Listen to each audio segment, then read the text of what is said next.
চলুন আজ একদম গোড়া থেকে বোঝার চেষ্টা করি একটা দেশের অর্থনীতি আসলে কিভাবে কাজ করে কি একে চালু রাখে কেন হঠাৎ করে অর্থনীতিতে ভালো বা খারাপ সময় আসে আর এই পুরো বিষয়টা কিভাবে নিয়ন্ত্রণ করা হয়।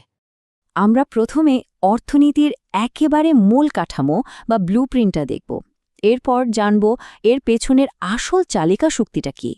অর্থনীতির যে একটা স্বাভাবিক ছন্দ আছে, মানে এর উত্থান পতন, সেই চক্রগুলো বুঝব আর দেখব কিভাবে এগুলোকে সামলানো হয়।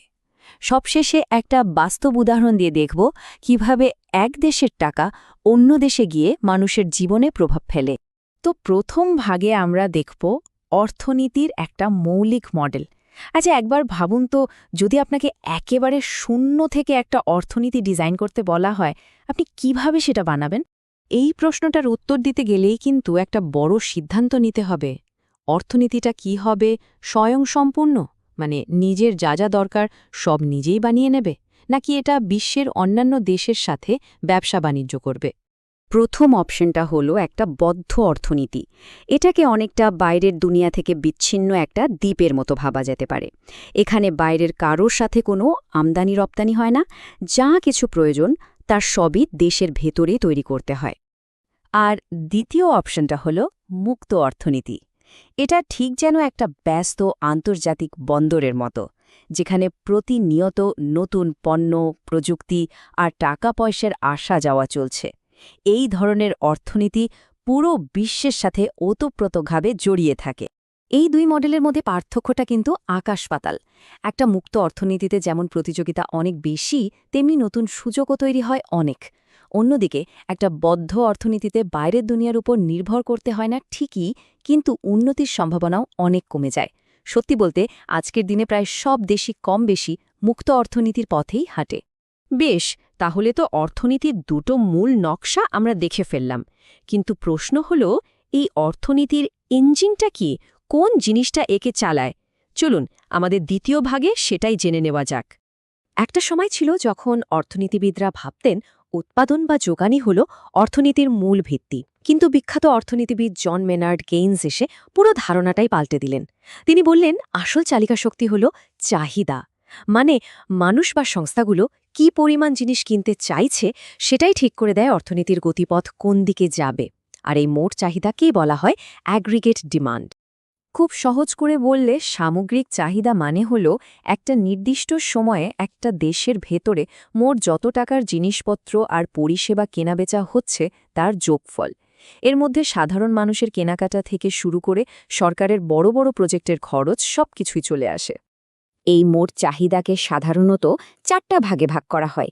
সি হল কনজিউমার বা সাধারণ মানুষের খরচ, আই হল বিভিন্ন ব্যবসার বিনিয়োগ, জি হল সরকারি খরচ, আর সবশেষে হল X-M, মানে মোট রপ্তানি থেকে মোট আমদানি বাদ দিলে যা থাকে। এই 4টা জিনিস মিলেই কিন্তু অর্থনীতির চাহিদার ইঞ্জিনটা তৈরি হয়।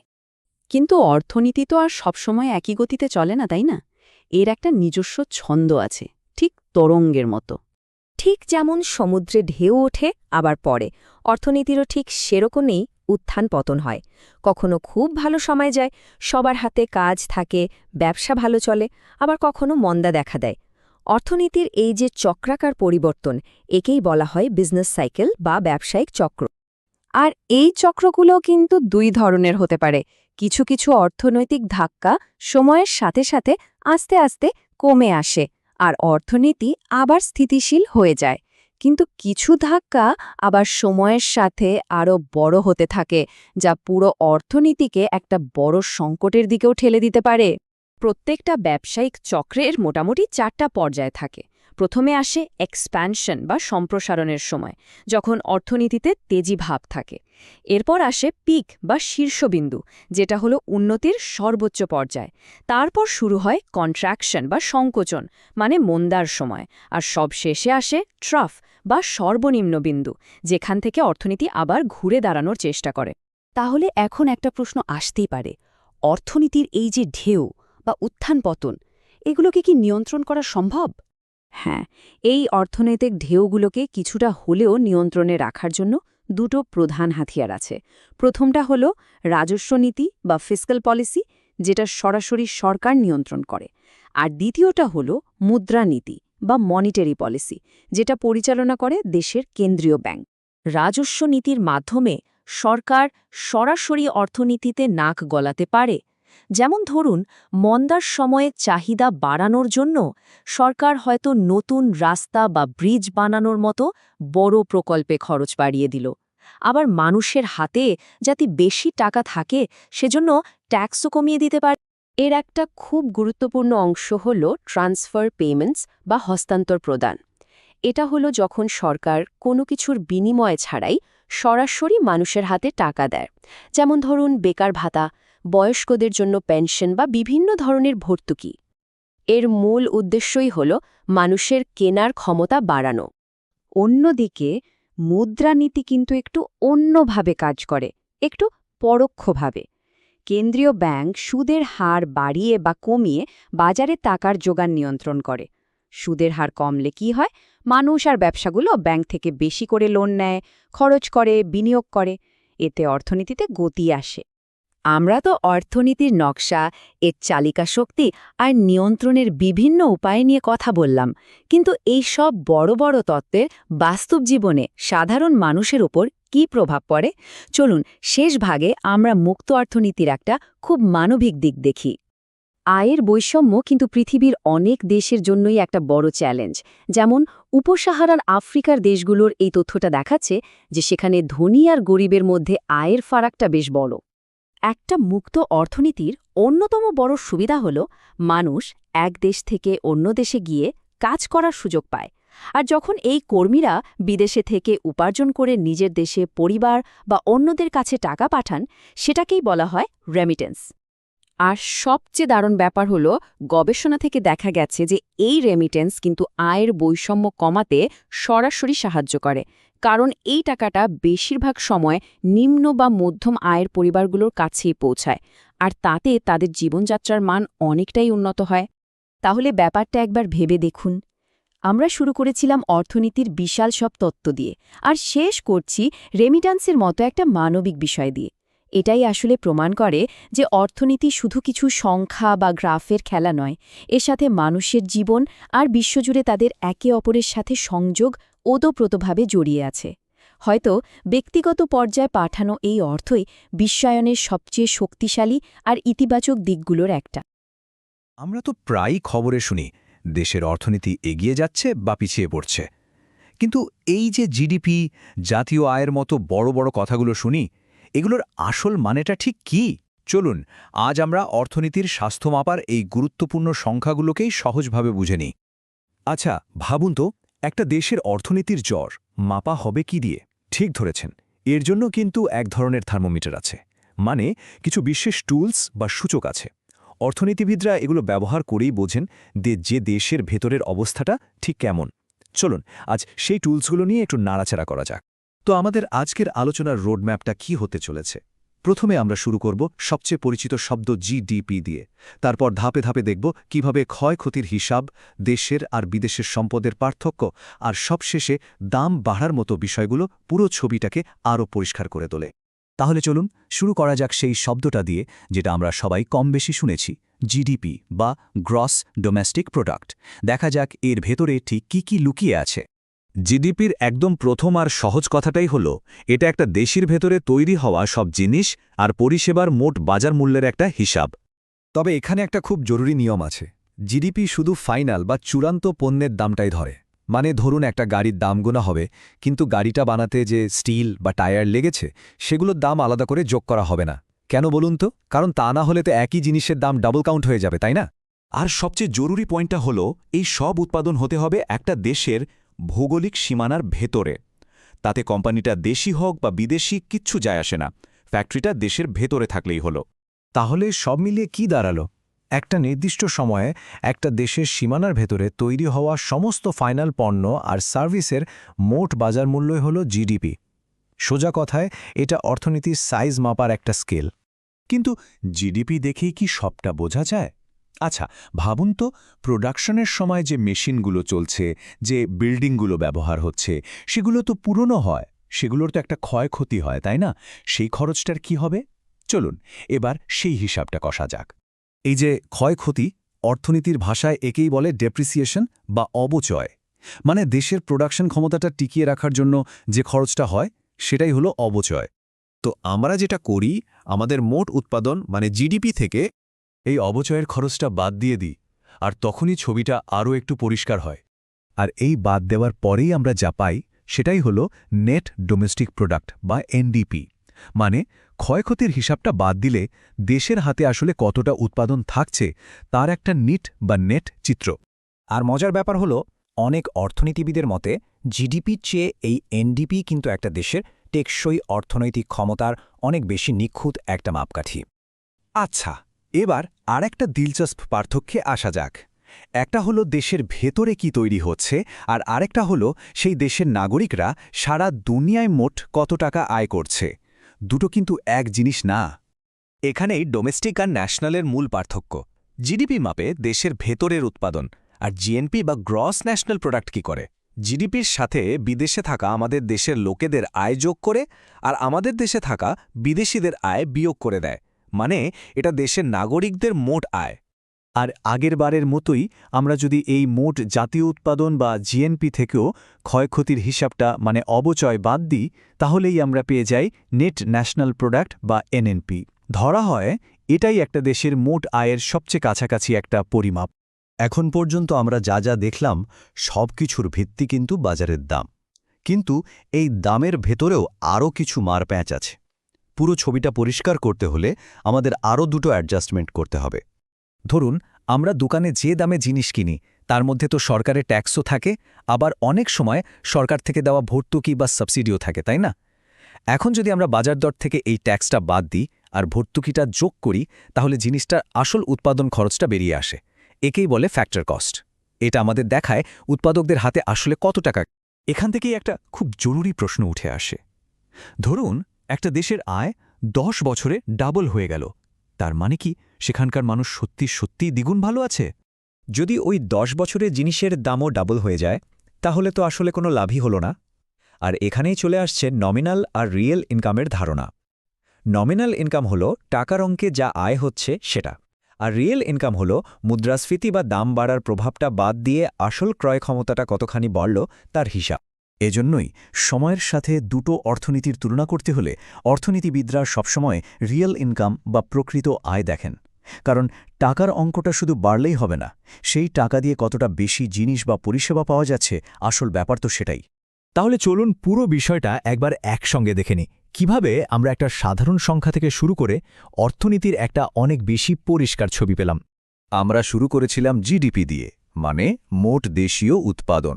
সেখান থেকে অবচয় বাদ দিয়ে পেলাম এনডিপি। তারপর বিদেশের আয় যোগ বিয়োগ করে পেলাম জিএনপি।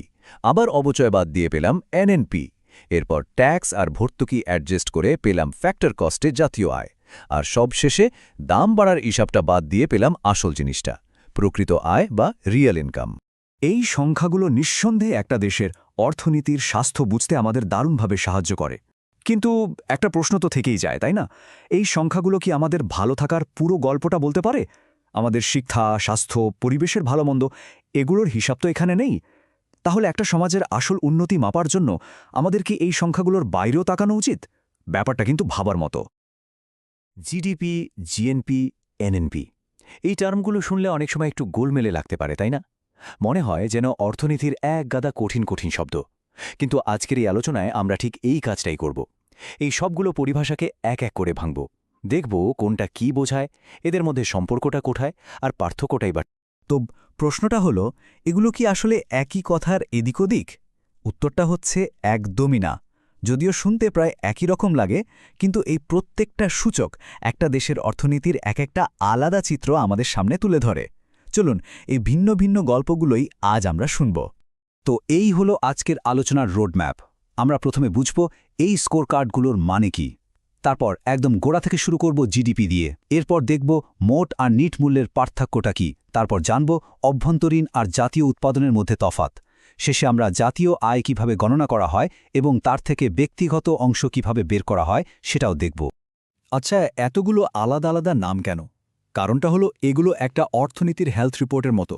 যেমন ডাক্তারের রিপোর্টে শুধু একটা নম্বর থাকে না, blood pressure, heart rate, temperature সব আলাদা আলাদা তথ্য থাকে। ঠিক তেমনি এই সূচকগুলো অর্থনীতির এক একটা দিক আমাদের দেখতে সাহায্য করে, একটা আরেকটার বিকল্প নয়, বরং প্রত্যেকটা একটা নতুন দৃষ্টিভঙ্গি দেয়। অর্থনীতির যে কোনো আলোচনা শুরু করার জন্য সবচেয়ে পরিচিত আর জনপ্রিয় স্টার্টিং পয়েন্ট হল জিডিপি বা মোট দেশজ উৎপাদন। খবরের কাগজে, টিভিতে আমরা সবচেয়ে বেশি এই শব্দটাই শুনি। এর প্রধান কাজ হল একটা নির্দিষ্ট সময়ে একটা দেশের ভৌগোলিক সীমানার ভেতরে মোট কত টাকার জিনিসপত্র ও পরিষেবা তৈরি হলো তা মাপা। এই স্লাইডের সংজ্ঞাটা বেশ গালভরা, তাই না? চলুন একটু সহজ করে বুঝি। এখানে সবচেয়ে গুরুত্বপূর্ণ শব্দটা হলো দেশজ বা ডোমেস্টিক। এর মানে হল উৎপাদনটা দেশের ভৌগোলিক সীমানার ভেতরে হতে হবে। কে তৈরি করল সেটা বড় কথা নয়, কোথায় তৈরি হলো, এটাই হলো জিডিপির মূল ফোকাস। জিডিপিতে ঠিক কি কি ধরা হয়? সব ধরনের পণ্য আর পরিষেবা। তবে এখানে একটা কিন্তু আছে, শুধুমাত্র চূড়ান্ত পণ্য। মানে একটা গাড়ির দাম জিডিপিতে আসবে, কিন্তু ওই গাড়ি বানাতে যে লোহা বা টায়ার লেগেছে সেগুলোর দাম আলাদা করে যোগ করা হবে না, কারণ ওগুলোর দাম তো গাড়ির দামের মধ্যেই ধরা আছে। যদি আলাদা করে যোগ করা হতো তাহলে তো একই জিনিসের দাম দুইবার গোনা হয়ে যেত, তাই না? বেশ, জিডিপি তো বুঝলাম, কিন্তু এর একটা সীমাবদ্ধতাও আছে। জিডিপি একটা গ্রস বা মোট হিসাব। ভাবুন তো, এত সব জিনিস বানানোর জন্য যে মেশিন, যে ফ্যাক্টরি ব্যবহার করা হলো, সময়ের সাথে সাথে সেগুলোর তো ক্ষয়ক্ষতি হয়, তাই না? জিডিপি এই ক্ষয়ক্ষতির হিসাবটা কিন্তু করে না। আর এখানেই আমাদের প্রথম বড় পার্থক্যটা চলে আসে, মোট বনাম নিট। এই স্লাইডটা দেখুন, পার্থক্যটা একদম পরিষ্কার। মোট মূল্য হল উৎপাদনের একদম বড় সংখ্যাটা, কোনো কিছু বাদ না দিয়েই। আর নিট মূল্য হল আরেকটু বাস্তবসম্মত একটা চিত্র। এটা বলে যে, আচ্ছা, যন্ত্রপাতি আর বিল্ডিংয়ের ক্ষয়ক্ষতির খরচটা বাদ দেওয়ার পর আসলে আমাদের হাতে কতটা মূল্য থাকলো। সোজা কথায়, মোট হলো সবটা, আর নিট হলো ক্ষয়ক্ষতি বাদ দিয়ে যা বাকি থাকে। এই যে ক্ষয়ক্ষতির কথা আমরা বলছি, অর্থনীতির ভাষায় একেই বলে কনজাম্পশন অফ ফিক্সড ক্যাপিটাল বা সিএফসি। সহজ কথায় ডেপ্রিসিয়েশন বা অবচয়। এই পরিমাণটাই আমরা মোট সংখ্যা থেকে বাদ দিই নিট সংখ্যাটা পাওয়ার জন্য। আর এটা কিন্তু কোনো ছোটোখাটো অঙ্ক নয়। অনেক সময় এটা একটা দেশের মোট জিডিপির 10% বা তারও বেশি হতে পারে। তবে একটা জিনিস মাথায় রাখতে হবে, এই অবচয় বা ডেপ্রিসিয়েশন কিন্তু শুধুমাত্র স্বাভাবিক ক্ষয়ক্ষতিকে বোঝায়। মানে কোনো বড়সড় বিপর্যয়ের মধ্যে পড়ে না। যেমন যুদ্ধে কোনো কারখানা ধ্বংস হয়ে গেলে বা বড় ভূমিকম্পে ক্ষতি হলে সেটাকে অবচয় বলা হবে না। এটা হলো স্বাভাবিক ব্যবহারের ফলে যেটুকু ক্ষয় হয়, শুধু সেটুকুর হিসাব। বেশ, আমরা মোট বনাম নিটের পার্থক্য বুঝে গেছি। এবার চলুন পরের ধাপে যাই। এতক্ষণে আমরা কথা বলছিলাম একটা দেশের ভেতরে কি তৈরি হচ্ছে তা নিয়ে। এখন আমরা দেখব একটা দেশের নাগরিকরা কি তৈরি করছে, তা সে দেশেই হোক বা বিদেশে। আর এটাই হলো দেশজ আর জাতীয় উৎপাদনের মূল পার্থক্য। এই স্লাইডটা দেখলে ব্যাপারটা জলের মতো পরিষ্কার হয়ে যাবে। জিডিপির ফোকাস হলো লোকেশন বা অবস্থান, মানে উৎপাদনটা দেশের ভেতরে হলো কিনা। অন্যদিকে জিএনপির ফোকাস হলো ওনারশিপ বা মালিকানা, মানে দেশের নাগরিক বা দেশের কোম্পানি উৎপাদনটা করল কিনা, তা সে পৃথিবীর যেখানেই হোক না কেন। তাহলে জিডিপি থেকে জিএনপিতে যাব কি করে? পদ্ধতিটা খুব সহজ।